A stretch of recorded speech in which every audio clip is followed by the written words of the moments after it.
दूल्हे की तैयारी हो रही भाई। चिता की भस्म, कुंडल, करिया और भूरी बीछी, ऐसे जनेऊ, वासुकी नाग और मुंडों की माला, नंदकेश्वर पे सवार। बोले ऐसे दूल्हा के लिए दुल्हन तो त्रिभुवन में नहीं मिलेगी। दूल्हा सज गया, ब्रह्मा जी ने देखा, बोले महाराज आगे आपकी सवारी। नारायण भगवान उनके चतुर्भुज पार्षद, पीछे हंस पे सवार ब्रह्मा जी अपना परिकर, देवराज इंद्र। भगवान शिव ने कहा तुम अपने पार्षद सब लिए हो तो हम बुलाते हैं। श्रृंगी निकाली, जे ही बजाया तो भगवान शिव के पार्षद आ गए। जय हो महाराज की आज्ञा करो। अरे बोले विवाह हमारा किसी के एक को मुख नहीं, केवल मानसई का पिंड है, और किसी के पूरे शरीर में मुख ही मुख है, किसी के एक भी हाथ पैर नहीं है, और किसी के बहुत से हाथ पैर हैं। भगवान शिव का विवाह, भूत प्रेत बड़े मौजियल, स्वामी का विवाह हो रहा है, खूब छिलक कर नाच रहे, देख ले तो मूर्छा आ जाए। अब बनी है बारात, ये हुआ कि जय हो बारात पधार रही है। सामवेद का गान करते हुए गरुड़ पर विराजमान भगवान,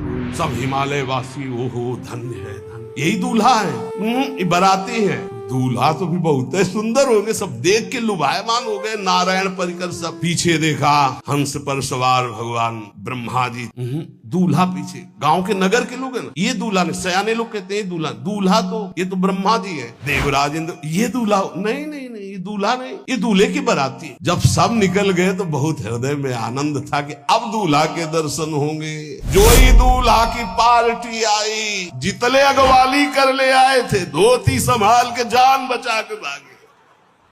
अब आरती करने के लिए, सुमंगल गाने के लिए नवीन नवीन स्त्रियां पार्वती जी की माता के साथ आ रही। मैना सोने की थाल है, आरती लेके जे भी देखा दूल्हा को, यही दूल्हा है। हाँ, हमारी बिटिया सूखे पत्ते खा के इसके लिए भजन करती रही। मैना जी ने पीछे मुड़ के देखा, एक भी नहीं स्त्री थी, अकेले थाली लिए खड़ी थी। थाली पटक दी, आरती की गई। अच्छा तो मेरा निर्णय सुन लिया जाए मैना जी का, अगर मेरी बात नहीं मानी गई तो हिमालय के शिखर से अपनी बेटी को लेके गिर के आत्महत्या कर लूंगी, ब्याह नहीं होने दूंगी। नारद जी गए और बोले विवाह करना है कि नहीं करना। शंकर जी से कहा, बोले आए इसीलिए। बोले ये सब बंद करो, आप ये रूप से विवाह होता है, ये रूप हटाओ। बोले कौन सा रूप धारण करे? दूल्हा रूप धारण करो। भगवान शिव ने जे भी 16 वर्ष की अवस्था, हाथ में दर्पण, अद्भुत मुकुट धारण किए हुए, जटाएं ढकी हुई, गौर वर्ण, वो सुंदर रूप जो देखे सो मोहित हो जाए। मैना जी को बुलाया, देखो दूल्हा आ रहे हैं, एक एक कदम ऐसे चल रहे, संभाल संभाल के जैसे चलना सीख रहे हो।